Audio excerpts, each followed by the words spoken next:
Hello everybody, this is DeanoGTO, and I have recorded this about 6 times before, but one, the phone rang, and the other couple, I just keep messing up in certain parts of it and forgetting what to say. So, yeah, I'm just going to go for it in this one and hope for the best. So, first wee thing I just want to mention, not related to the review, but this will probably be my last video for roughly a week and a half, because I have an exam coming up and I want to study for it to make sure I'm confident before going to the exam. So I am going to sit and study for that there. So probably not going to be any videos for roughly a week and a half. Um, okay, so so this is the M26 Pershing. This thing, to sum it up beforehand, this thing is effectively the ultimate jack of all trades at tier 8. It has probably the best all-round stats, just like unusability at tier 8 for a medium tank. It has pretty decent hull armor.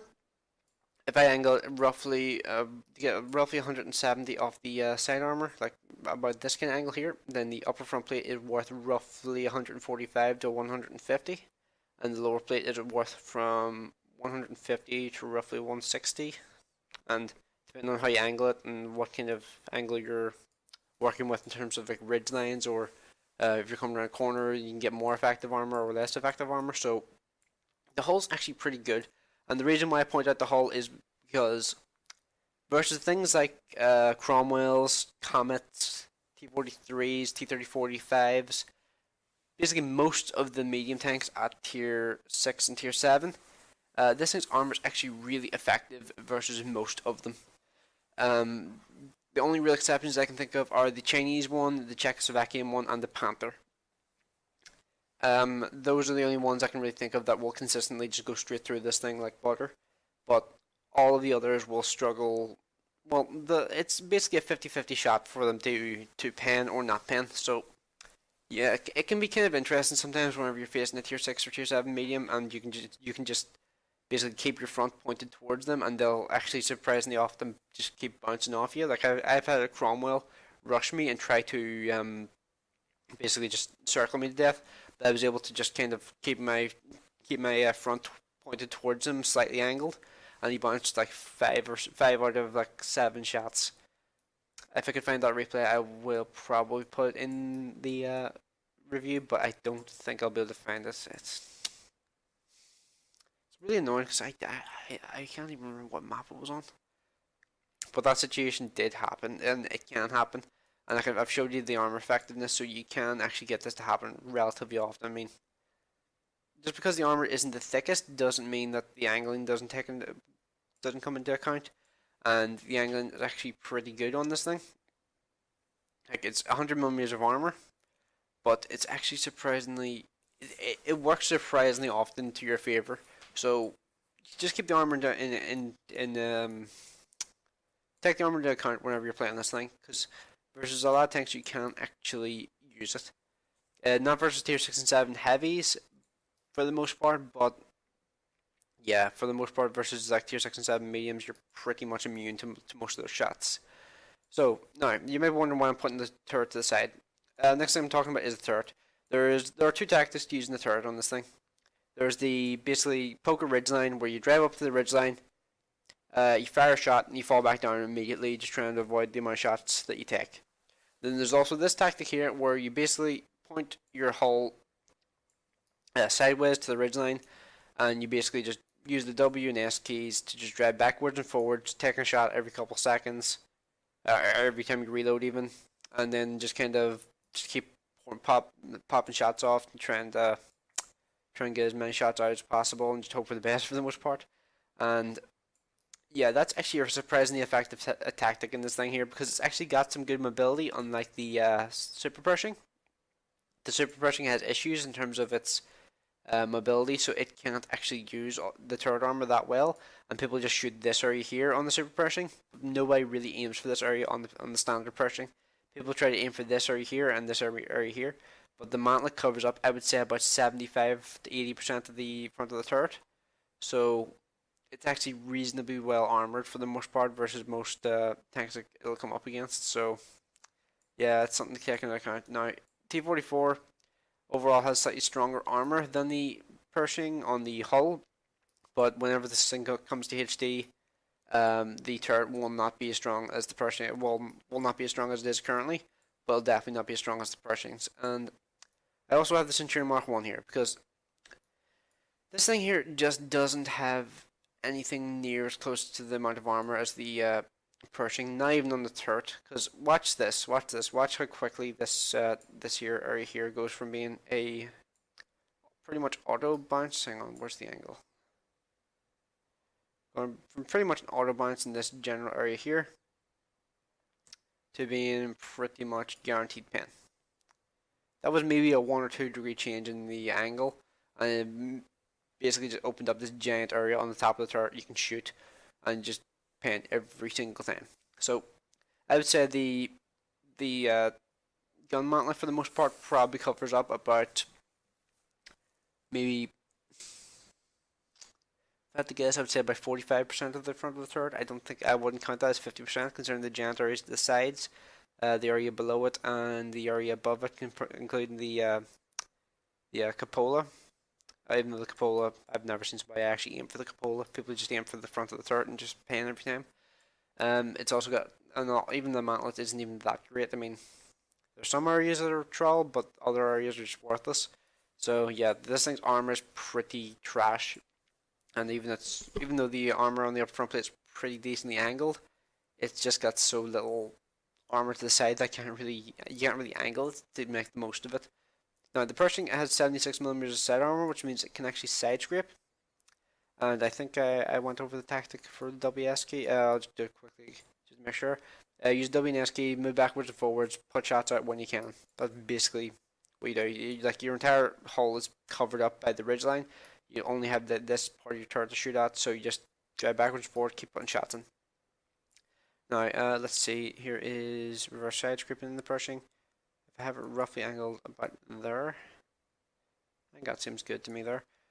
And you're able to get some pretty effective armor out of the side armor of this thing. There's some areas which are a wee bit weird, like this area here, but that's just because the hull on this thing is a bit weirdly shaped. So there are some weaker areas on the side armor of the hull, but for the most part, it's actually able to side scrape or reverse side scrape reasonably effectively. So for the most part, it's actually pretty solid in terms of overall armor, and the mobility helps a lot with the usability of the armor because you're able to move backwards and forwards and promote bounces where most of the time you wouldn't bounce, where most of the time people wouldn't bounce. Now, onto the actual stats of the vehicle in comparison to something like the Centurion Mark 1. Now, I already talked about Centurion Mark 1, how its armor is just basically worthless pretty much everywhere. The Centurion Mark 1, it relies on being a medium to long range. It cannot go close range. If it goes close range, it dies instantly. This thing here, the M26, I have a tendency to play it at short to medium range because it just feels like that's where it works best because it's just able to put the shots out where it needs to. Its turret is pretty strong and you're able to just use the gun depression, use the turret, just tank the hits and just do the damage where you can. Now, in terms of overall armor, Pershing definitely better than the Centurion. The Centurion gets 10 more health. The Centurion also gets more engine health and is a bit heavier tank, but the Pershing has more frontal armor, so I'd say they're about equal in terms of being able to ram. So yeah, so they're pretty equal in that regard. In terms of overall mobility, they're pretty much identical, with the slight edge going to the Centurion thanks to the slightly better ground resistances and the slightly better top speed. So they're pretty much equal, but the Centurion's a wee bit better.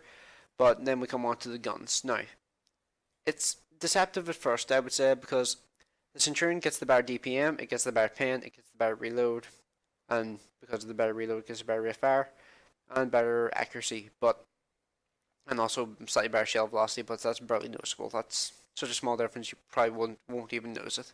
So here's the thing with the Centurion in comparison to the M26. These stats here actually make a surprisingly big difference. Like if you look at how big those differences are, like it's 0.05 and 0.04 differences in between the stats. That means that the Pershing's just more able to just kind of get shots off and have them go where you want them to go, and it's able to aim faster after moving. It's able to aim faster after the tank traverse, after turret traverse, and it's just able to aim better overall than the Centurion. It's able to more reliably put shots where you want them to go, even though it's got worse accuracy. If you try a snapshot in the Centurion, I think your luck is probably going to be a hard press to put the shot where you want it to go. Whereas in the Pershing, you don't need as much luck to get the shots to go where you want them to go. So it's kind of hard to explain, but I think I covered reasonably well. In terms of shell cost, the Pershing's the clear winner because it's pretty much a third of the price of the Centurion shots. It does 10 more damage. So yeah, it's a bit weird. In terms of shell velocity, pretty much identical. It has a 90mm gun, which does give it a slight advantage in terms of being able to overmatch things. So that is an advantage to keep in the back of your mind. So yeah, so for the most part, the M26, it's really solid in terms of its turret armor. The gun stats are overall pretty damn nice, but it just lacks a wee bit in penetration. But dabbing the 2 key fixes most of your penetration issues because it gets 268 pen per round, and yeah, for the most part, it just doesn't really matter that much that your pen's kind of sometimes because you can just press the 2 key and the 2 key will just make all your problems disappear. So yeah, it's kind of a flaw with the game, but yeah, what can you do about it? And the armor is pretty solid versus lower tier vehicles. The turret is pretty solid versus most tanks you're going to meet. And the mobility overall is pretty good, and it helps with the effectiveness of the armor, and you're able to put the gun to work in more places because of the mobility. The mobility basically makes the whole package work. Like if it was just armor and the gun that it has, and it was slow, or it was as slow as the Super Pershing, then this thing would be awful. But the mobility is what basically meshes everything together and makes it overall a really solid tier 8 medium. So yeah, I think that's basically covered the Tanks GG portion of the review. So I'm going to go on to the replays next. Okay, so we are back with the replay. This is the M26 on Himmelsdorf Encounter. Now, Himmelsdorf Encounter is honestly one of the main reasons I have Encounter still enabled, because this map on Encounter mode is one of the more interesting maps just to have a good fight. Like this is one of the few maps where you actually have like a proper old school brawl. Like you don't really get maps where you can just brawl like you used to, like on maps like Pearl River, or I think it was called South Coast or something like that. There, it was the one with the beach that you could, that had like a couple ways you could get up and down it, and yeah, it was just, yeah, I can't remember what the hell the map was called. I think it was South Coast, and then there was also Northwest and all as well. So those maps you could have like a brawl on. These maps here, this is one of the maps that I can really think of that you can still have a good brawl of a fight on. So like pretty much all the combat on this map is at medium to close range. So it's pretty much perfect for the not Super Pershing, the Pershing. And see, I've already killed a tier 7 heavy tank. Well, granted, it was an AMX M445, which is probably one of the biggest pieces of shit in the game, but yeah. And I still have all of my health, that M445, and this Cromwell. Honestly, I'm kind of glad he died there, so I didn't accidentally shoot him in the back of the turret, because I almost did whenever he pulled in front of me initially, so I very nearly killed him. So, to go track the Borsig in place, but he uses repair kit. I now know he has used a repair kit, so next time I track him, he is fucked. So that's really useful to know, and I just killed the VK2801. I see the IKV has died, so I'm going to use his corpse as cover from the Borsig. So this just shows you like this thing's turret is great.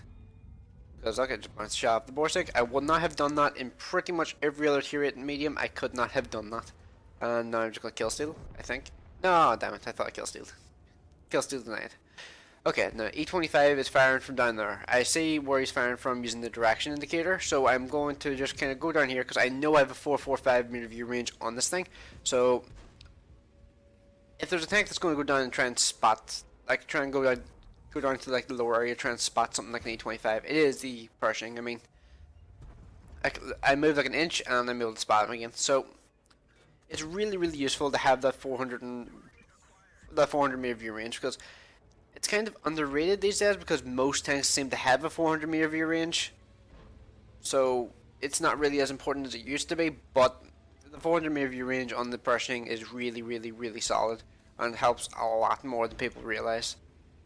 Like, if I had been something like a T-44, I would have had to stop for 3 seconds to try and spot him because I would have had binocs on T-44 to try and be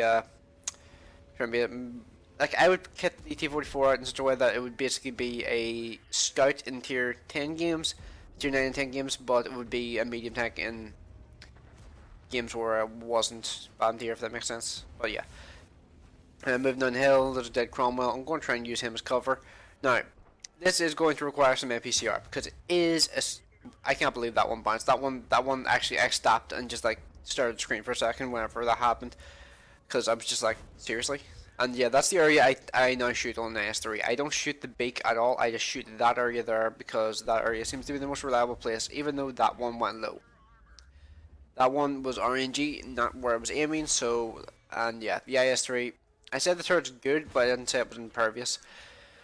Now, the IS3 is going to get annoying to deal with, so I decided at this point, fuck it, I want to kill this thing fast as possible, so I'm going to start using some APCR rounds. I'm not sure if they hit the turret or if they hit the hull. So, yeah, everybody knows the situation where you're fighting an IS3, you're not going to build dependence, you're just like, fuck it, there's an IS3, I don't care.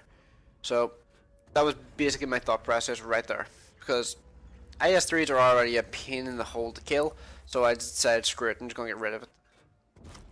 Kill the Black Prince, and I was going to go and kill the Defender, but the Defender just died. And there's an E25, I'm not sure how he was unspotted like that, but okay. E25 tries to run away, and I'm now going to just dart up here and hope that I can get the shot into him, try and finish him off, because that guy could be really annoying if he's allowed to survive. And I think I actually kind of teased him a bit here by like holding my fire for like a couple seconds just to see if, yeah, close, but no, not letting you get away, mate. That was a bit of a tease there because that was kind of like, you make it away, but no, you're not getting away. Yeah, like I've had that happen to me before where I was just like, oh, I'm like a second from getting away, and then the guy fires the shot like after holding his fire for like 4 seconds. I'm just like, fuck you, bastard. But yeah, okay, so CDC in the cap circle, yeah, no real issue. I'm on 6 kills actually now, nearly 3,000 damage. IS3 is somewhere, and this is when I spot the IS3. I track him in place. I make the mistake of trying to use the CDC as cover, but then the IS3 just repairs and just puts a shot straight through my front drive wheel. I repair and fall back because I don't want to take any more hits from that guy because that guy can fuck my shit up. Now, I'm just going to move around the left side here because no real point in me trying to approach an IS3 head on. But there's so many of us, there's no chance we're going to die to an IS3 on his own. But then I see the Panther on the hill after typing into the chat. I'm just like, up, come on, aim, and it hits straight in the cupola. That was awesome. So that's 7 kills. Now it's just an IS3 right there. IS3 pinned the Super Pershing, and now the IS3 is dead. Now I'm just, at this point, I noticed there's like pretty much 9 minutes in the game left, so I'm just like, yeah, screw it, I'm gonna go look for the guy and see if I can get a couple shots into the Tiger P.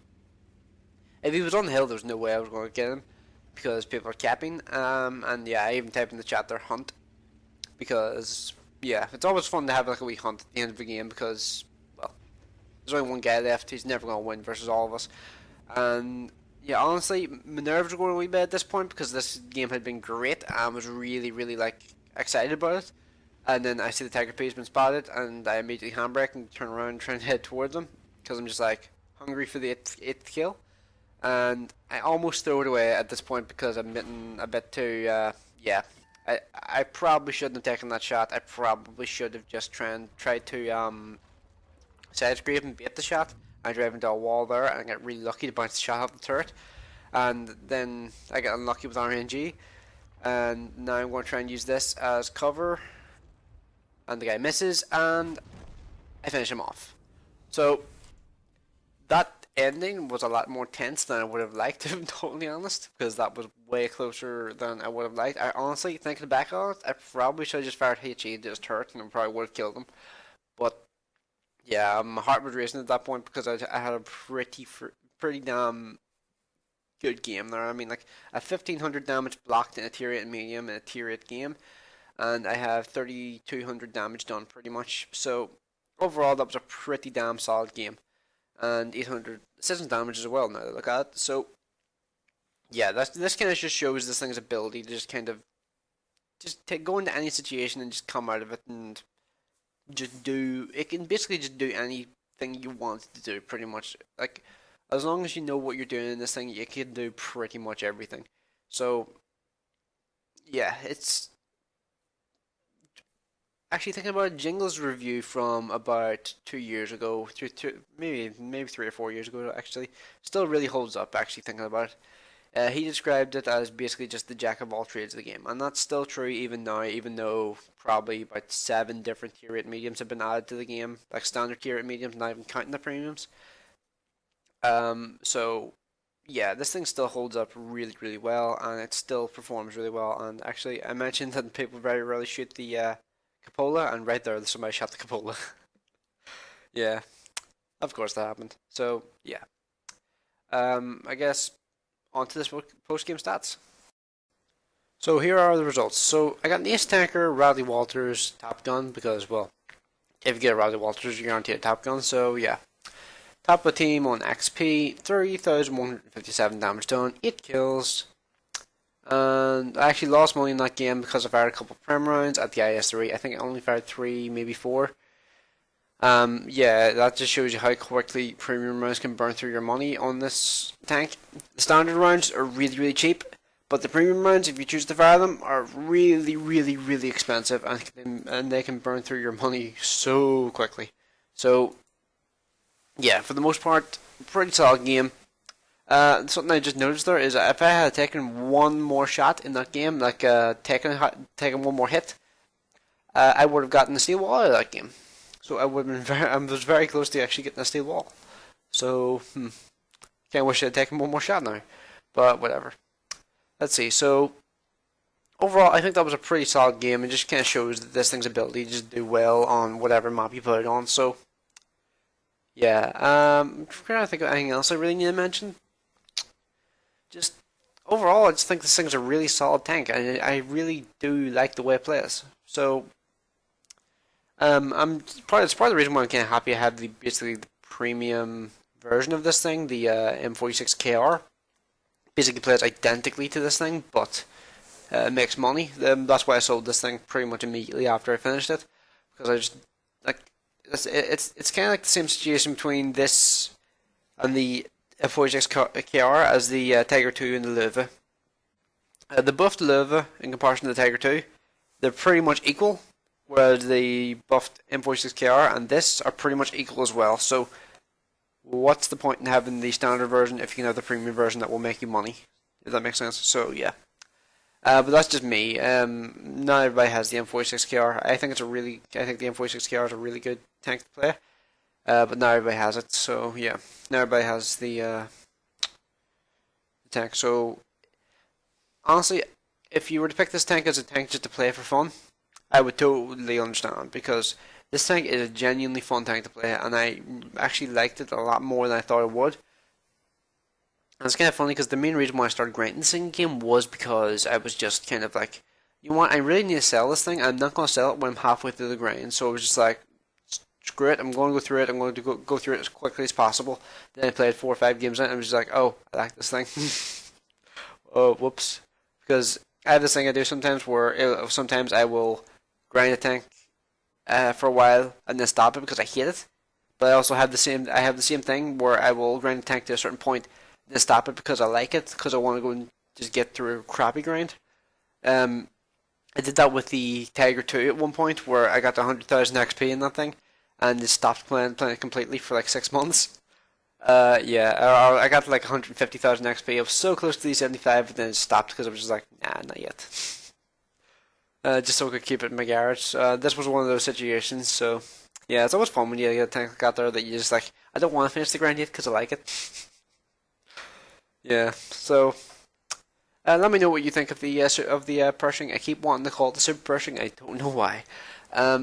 What do you think of the Pershing? Do you think it's a good tank? Do you think it's kind of falling behind with the time, or do you just kind of, or actually, I'd be curious to know, is it like who has played it and who hasn't, because it's one of the older tier 8 mediums in the game, so I would assume most people have probably played it at this point, but overall, I think it's a pretty solid tank, and I think overall, in terms of like the grind and all it has, I think you can get the top engine from the tank destroyer line, and I think overall it's just a pretty good tank. Of like, I don't really know what to add to it. It's a solid tank.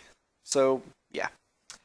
Before I ramble on any further, I'm just going to say I'm just going to end it off here even. So thanks for watching. I will see you in the next one.